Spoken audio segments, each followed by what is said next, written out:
Hello guys, मैं करिश्मा again new video के साथ में। गाइस आज का हमारा नया टॉपिक है that is comparison of different transport mechanism.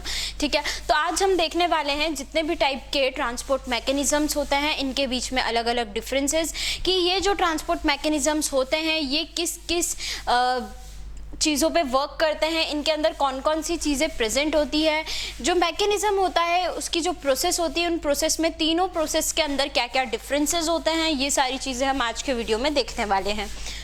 सबसे पहले बात करते हैं हम प्रॉपर्टीज़ की, कि कौन कौन सी प्रॉपर्टीज़ प्रेजेंट होती है ट्रांसपोर्ट मैकेनिज्म के लिए।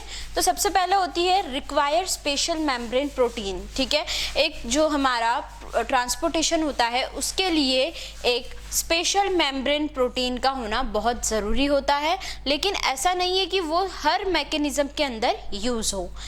Second, highly selective. Third, transport सैचुरेट्स। मैंने आपको बताया था एक्टिव ट्रांसपोर्ट के अंदर कि एक जो हमारा ट्रांसपोर्टेशन का लेवल है वो मैक्सिमम लेवल पे जब आता है जब जो ट्रांसपोर्ट होता है वो सैचुरेट हो जाता है, जो सब्सटेंस होता है वो सैचुरेट हो जाता है। उस कंडीशन में जो ट्रांसपोर्टेशन होता है वो एक मैक्सिमम लेवल पे रीच कर जाता है।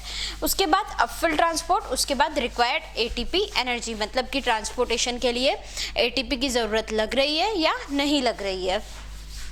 तो सबसे पहले हम देखते हैं, ये हमने देख ली प्रॉपर्टीज़ के बारे में। अब हम देखते हैं डिफरेंट काइंड ऑफ मैकेनिज्म्स कौन कौन से होते हैं। तो सबसे पहला होता है हमारा सिंपल डिफ्यूजन। ठीक है, तो जो सिंपल डिफ्यूजन होता है उनके अंदर क्या ये जो प्रॉपर्टीज़ है ये फुलफिल होती है या नहीं होती है। उसके बाद है फैसिलिटेटेड ट्रांसपोर्ट। फैसिलिटेटेड ट्रांसपोर्ट के अंदर ये वो ट्रांसपोर्ट होता है जिसके अंदर एनर्जी की रिक्वायरमेंट नहीं होती है।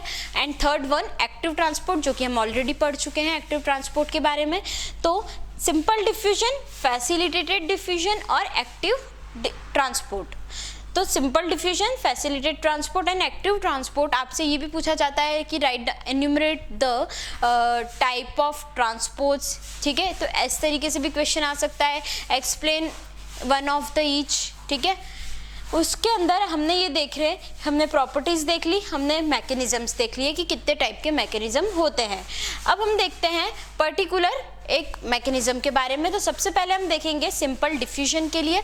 सिंपल डिफ्यूजन में बेसिकली सारी चीज़ें प्रेजेंट नहीं होती है, मतलब ये कि इनको कोई भी स्पेशल प्रोटीन की ज़रूरत नहीं होती है, इन्हें हाईली सिलेक्टिव भी नहीं होते हैं, ट्रांसपोर्ट सैचुरेशन भी इसके अंदर प्रेजेंट नहीं होता है, अपफिल ट्रांसपोर्ट भी इनमें नहीं होता है, साथ ही साथ इनके अंदर एनर्जी की रिक्वायरमेंट भी नहीं होती है। उसके बाद हम देखते हैं फैसिलिटेटेड ट्रांसपोर्ट के बारे में। तो फैसिलिटेटेड ट्रांसपोर्ट में गाइस ये जो हमारे ट्रांसपोर्टेशन होता है इसके अंदर स्पेशल मेम्ब्रेन जो प्रोटीन्स होते हैं उनकी भी ज़रूरत होती है, हाईली सिलेक्टिव जो होते हैं वो भी रहते हैं। उसके बाद में ट्रांसपोर्ट सैचुरेशन भी इनके अंदर प्रेजेंट होता है, लेकिन अपफिल ट्रांसपोर्ट और एटीपी की ज़रूरत इनके अंदर नहीं होती है, ये एनर्जी को मतलब यूज़ नहीं करते हैं। फैसिलिटेटेड ट्रांसपोर्ट का सबसे मेन बेसिक डिफरेंस होता है कि ये जो है एनर्जी का यूज़ नहीं करते हैं और इन्हें हम और क्या बोलते हैं, पैसिव ट्रांसपोर्ट भी बोलते हैं।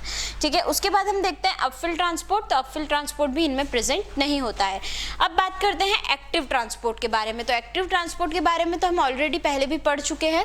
तो एक्टिव ट्रांसपोर्ट में membrane protein, special membrane proteins भी प्रेजेंट होंगे, हाईली सिलेक्टिव भी होंगे, ट्रांसपोर्ट सैचुरेशन भी होता है, मैंने आपको समझाया था।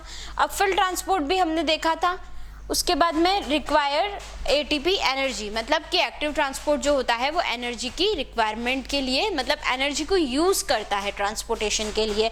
सो गाइज ये हमने देखा क्या, comparison of different transport molecule mechanisms के बारे में। तो हमने यहाँ पे तीनों टाइप के मैकेनिज्म स्टडी कर लिए हैं और हमने प्रॉपर्टीज़ भी यहाँ देख लिए। बेसिकली सबसे मेन डिफरेंस होता है किसके अंदर, facilitated diffusion and facilitated transport and active transport के बीच में। तो ये आपके सबसे मेन बेसिक डिफरेंसेस होते हैं। सो गाइस अगर आपको इस वीडियो के अंदर कोई भी डाउट आए प्लीज़ कमेंट कीजिए। हमने ऑनलाइन होम ट्यूशन भी स्टार्ट किया है, मोर इन्फॉर्मेशन के लिए डिस्क्रिप्शन में चेक कीजिए। Thank you so much.